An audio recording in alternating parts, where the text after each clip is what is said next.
Sinong mag-aakala na pwede palang magkaroon ng off-road terrain sa isang mall mula sa Animoy Extreme Water Crossing? This one would be our water wading, so around 800 millimeters of depth. Easily kayang-kaya ng kotse. Tumapak na po sa tubig. Okay, nga. Then straight pa rin, you're good. Kumakapit pa rin. Ayan. So no need for us to rush out of the water. The water doesn't come into the cabin.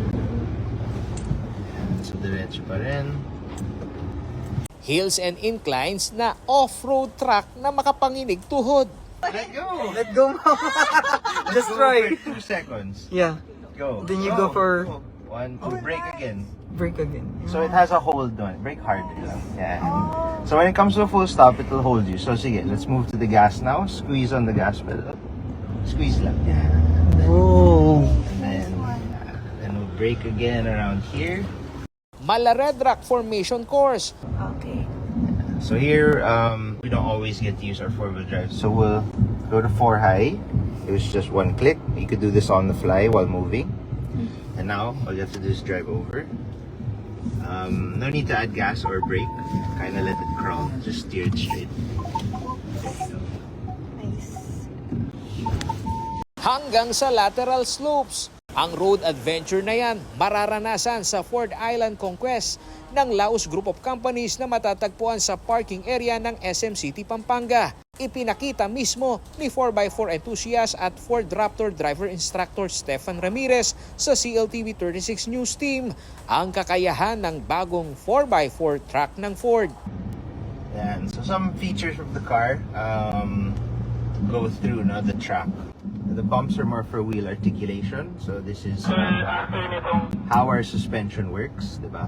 And then the water wading is in cases of baha. And the steep ramp is if you're worried about going uphill or downhill, the car will assist you in both ways. Walang kapantay ang enhancement sa technology ng bagong Raptor. Meron itong 360-degree camera, 2.5-inch Fox shocks, 2.0 bi-turbo diesel engine at unique full command dash na may 12-inch portrait touchscreen center display. For us, yung pinakamalaking change is the interior. You still have the very good Fox suspension. You'd say they parang na-refine nila para mas ma-enjoy yung tao. And then engine and transmission as well, more refined. Performance is better. You have better shifting. Other than that, it's more of it's a small change, but it's a big change when you look at the spectrum of it. So lahat malaki. Bukod sa next-gen Raptor, pwede ring makita at i-test drive ang ibang units ng Ford tulad ng Ranger Everest at Territory dito sa Ford Island Conquest hanggang October 29 mula alas 9 ng umaga hanggang alas 6 ng gabi.